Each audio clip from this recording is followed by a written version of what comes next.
Hey guys, Dave with Level Up Woodworking, and today we're starting part 2. So if you haven't seen part 1, go back and take a look. There's a lot of techniques that I'm trying to do here, some things that I had some trouble with, and some things that came out pretty decent. So go back and look at part 1. If you've seen part 1, let's go look at part 2. Let's get started.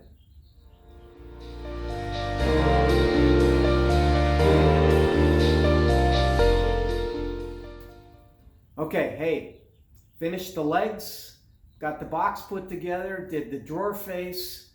Now I've got to build the drawer and the shelf and put this whole thing together and then critique it at the end, because let me tell you, there's a few things that I like and a few things I can definitely do better on. So let's get started.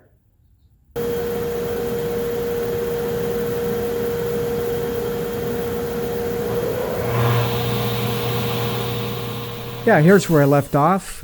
Just finishing trimming the sides of my drawer front and wanted to get going on building the drawer itself. I had some leftover hard maple from a previous project, so I wanted to thin it down to make it a better thickness for a drawer. I usually like about a 1/2 inch or maybe a little less than a 1/2 inch. It's nice maple. I'm glad I had it. It makes for a quality drawer. And so I was glad that I could trim it down and use it. Now, I installed some under drawer slides. I've never used those before. A little bit more challenging than I wanted it to be, but I learned a lot. So the sides of the drawer were actually a little bit wider or deeper than the front and back, so that they kind of cover up that hardware. So I trimmed the two sides to a little bit thicker thickness versus the front and back, and then cut slots in the bottom for a 1/4 inch piece to be the drawer bottom. I like to use 1/4 inch plywood for that. It's easy to work with. I've had good luck with it in past drawers, and with 2 passes on my table saw, I can usually get the right slot width for a piece of 1/4 inch plywood.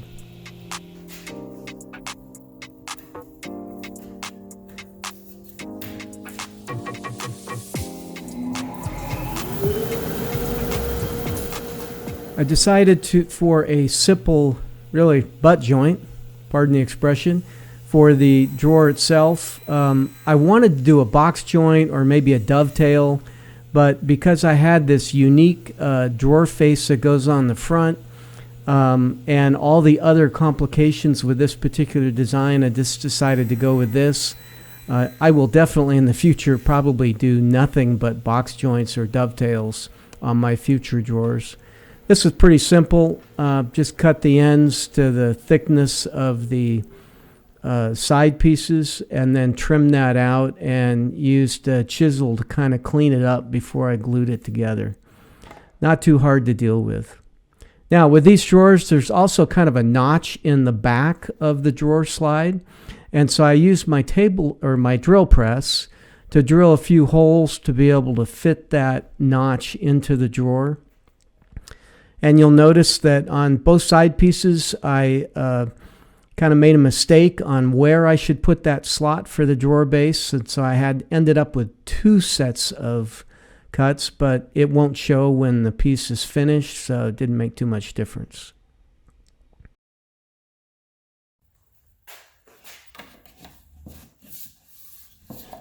Now with these drawer slides, there was some hardware that mounts on the bottom of the drawer. I had to put a little spacer on the bottom to make it flush so they sit well on the bottom of the drawer and the screws won't go up into the bottom of the drawer itself. Installing the hardware for the slides into the box was pretty straightforward. I put a little spacer on the bottom to lift it up just a little bit. There's actually quite a bit of adjustment in these slides, so you want to get it fine-tuned pretty close, but you can make up for some of it in the adjustments in the hardware that you actually mount to the drawer itself.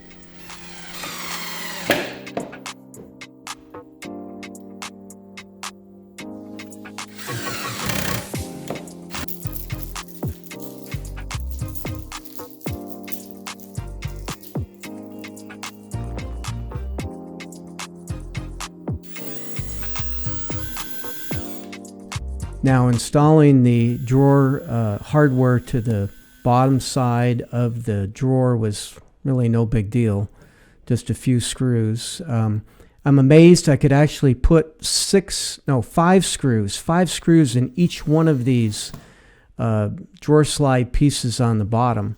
I ended up using 3. I think that was more than sufficient. 5 I think would have been an overkill, but it was nice that I had that flexibility in the design of the drawer slides to be able to do that.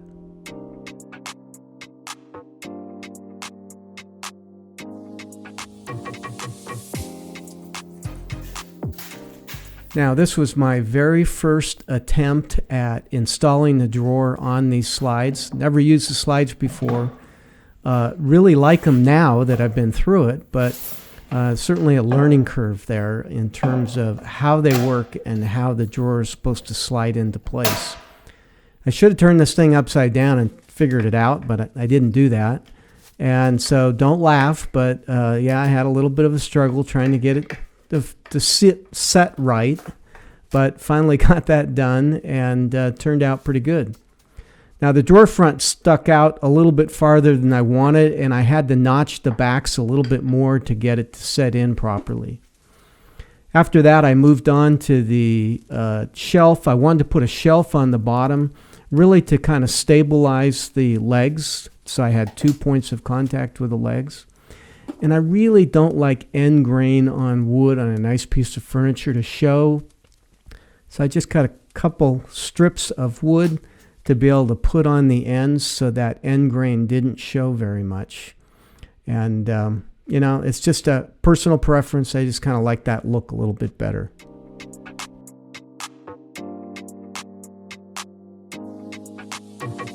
I sanded all of these pieces, but I'm just showing you here just the finishing sanding on the drawer shelf itself.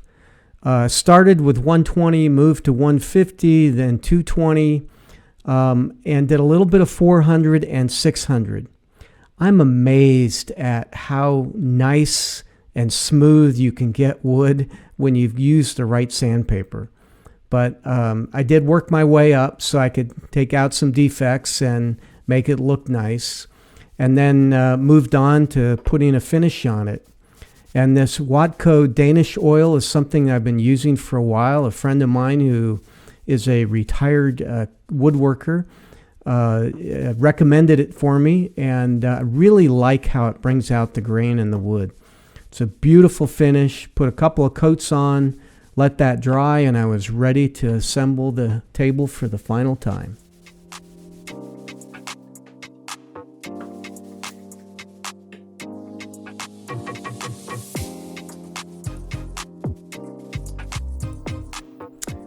I wanted the box to be basically suspended on the legs, so I kind of jury-rigged this together where I had a spacer underneath the legs there and then clamped everything in place. I drilled pilot holes for the screws that would go in here, and then used inserts in the legs so that I could actually take the legs off of the box if I wanted to do it sometime in the future. Thought maybe for shipping, or if I wanted to build a different box in the future, I could do that. This worked out really good. Marked the holes in the legs, and the inserts didn't work out quite so well. I used these inserts that have a flat head, screw head to put them in. That didn't work. So I made this kind of a spacer with a screw. That didn't work. After some choice words, I finally got these installed, but I'm sure that in the future, I'm going to use the kind that have a hex head or an Allen key, where I can use an Allen key to put the wood inserts in the wood. I think it works a lot better. Once I got that done, then basically it was easy to put the legs back together and turn it upside down.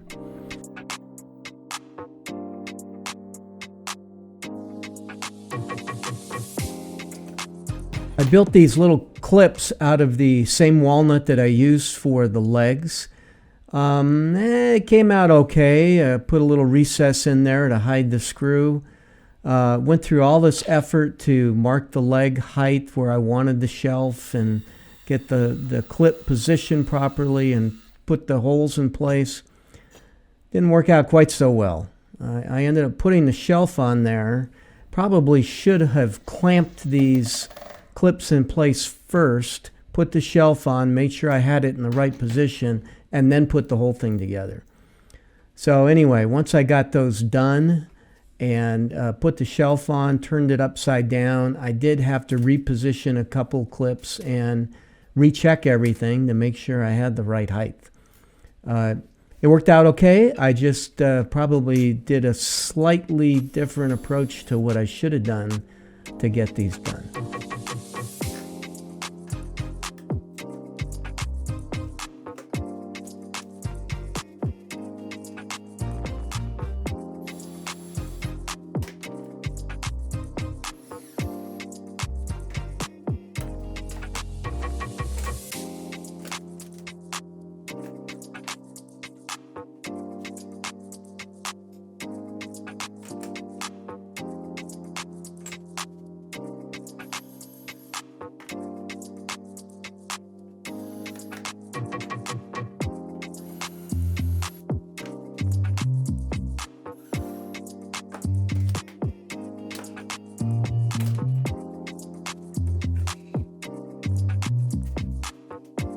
Little camera faux pas there, trying to zoom out a little bit to get a better view of the table. But after that, I was ready to install the door front. I used a piece of blue tape to mark where I wanted the holes to go, and was able to set the shelf at the right height. Then it was just a matter of putting a couple of screws in to hold it in place. And again here, I didn't glue it in place because I thought, well, if I ever want to change the drawer front, I have the ability to do that.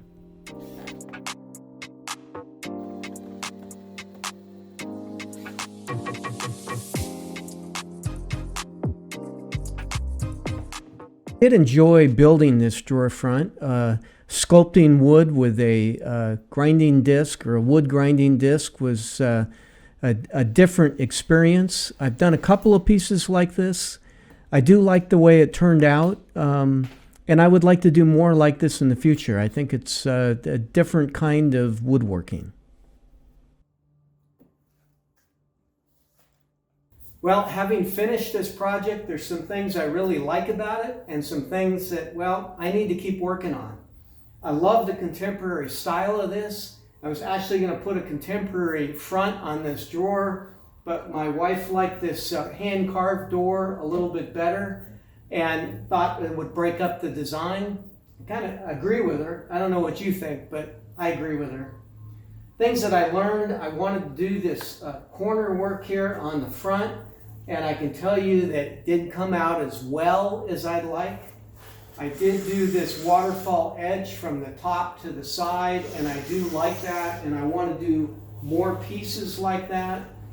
I did the beveling on the legs here, which I really enjoy, and I wanted to make the front leg taper out a little bit more, and I liked how that came out.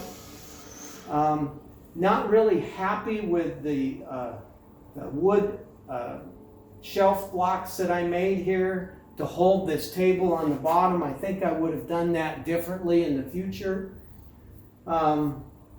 Carving, you know, I used a grinder to do that and a little Dremel tool. I think in the future I just need more practice. But this is my second piece that I've done this way. I like it, but I need to work on it. I want to be able to do better. Overall, I really enjoyed the project. I like trying to do a lot of different things. Maybe I put too much into this design, I don't know, but I'm going to keep trying and keep working on it. So, hey, thanks for watching today. I really appreciate it. And if you haven't subscribed to my channel, I would certainly appreciate it. That really helps me. And if you like this video, please hit like. Gives me some great feedback, and I'd like to have that. If you want to leave a comment, I'd be happy to see them, and I'll be happy to respond to them as well. Thanks for watching, and see you next time.